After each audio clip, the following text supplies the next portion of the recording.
Soara TV, la chaîne de l'exclusivité.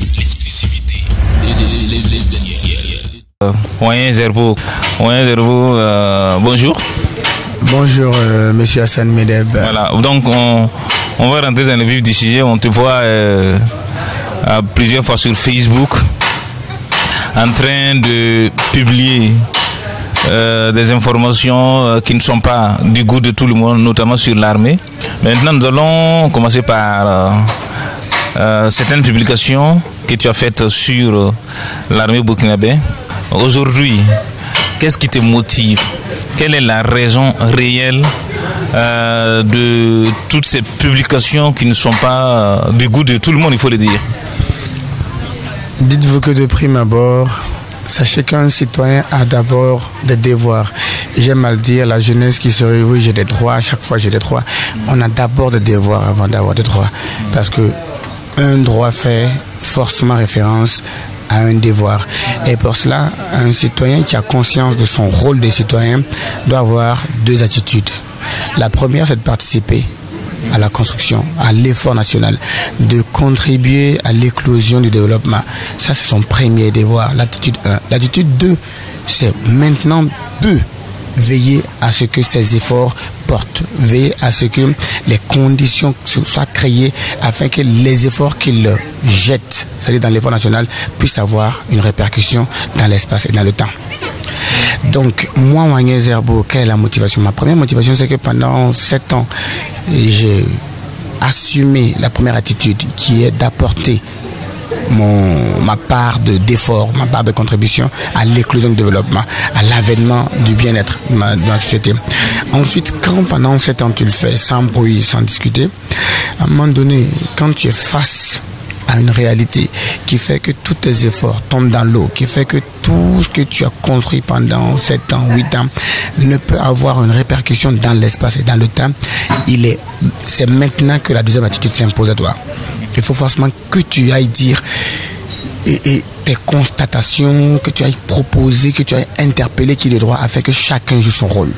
Bon, mais parlons précisément de tes publications sur l'armée. Voilà. Sinon tu vas comprendre. Okay, oui. Alors, quand on avance, il y a une chose qu'il faut comprendre. Quand les maires ont commencé à être assassinés, voici la genèse même de moi, mon opposition avec l'armée.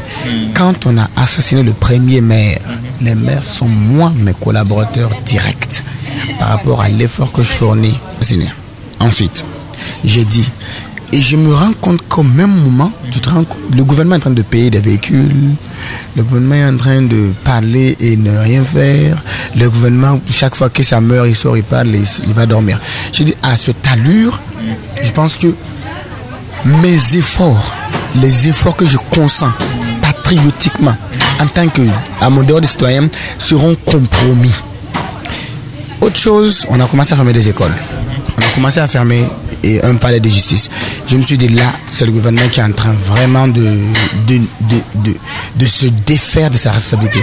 Et sachant que le président est le premier chef d'état-major des armées, il faudra leur dire que c'est pas le chemin qu'ils ont emprunté n'est pas le chemin du développement. C'est l'impérialisme. Voilà, merci.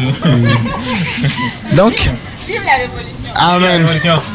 Donc, ça, j'ai continué. Et c'est à partir de cet instant-là, depuis le mois de mai, qu'au fond de moi grouille cette aversion avec la manière de gérer la situation des attaques.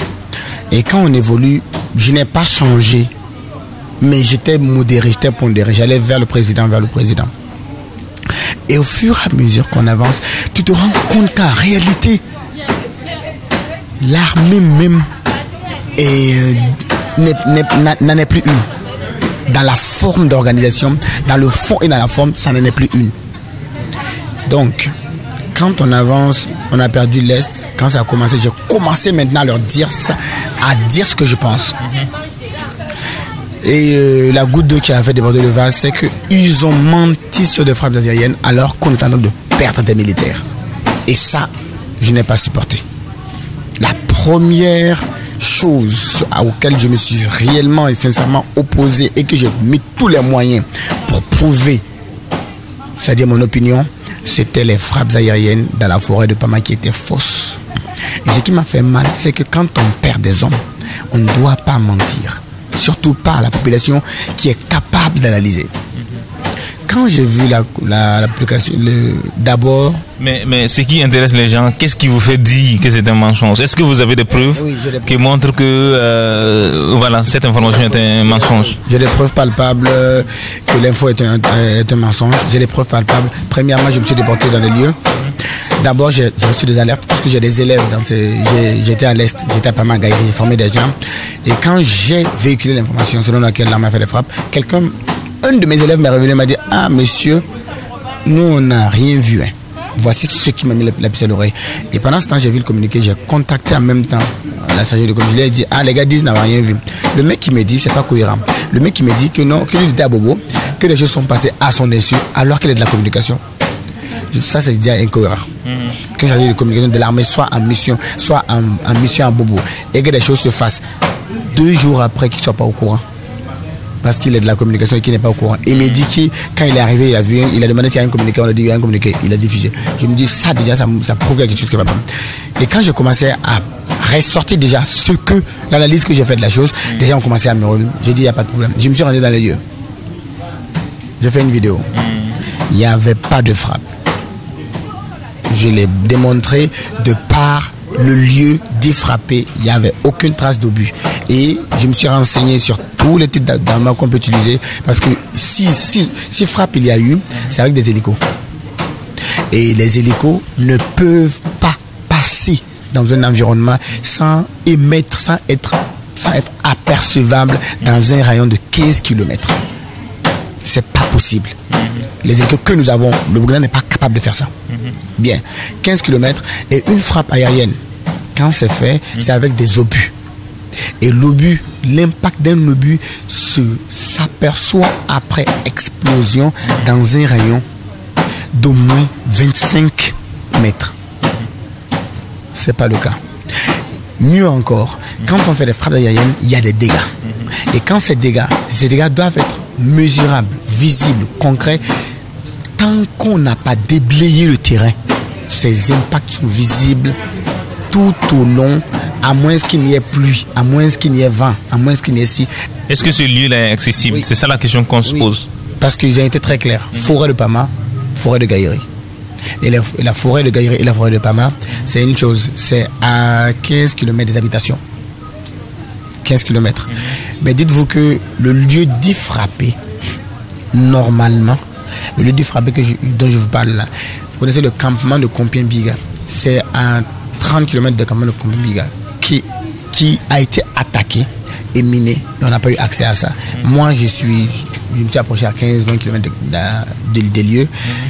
Mais tout le lieu dit frappé, je suis passé et dans les normes, un lieu frappé est accessible. Pourquoi?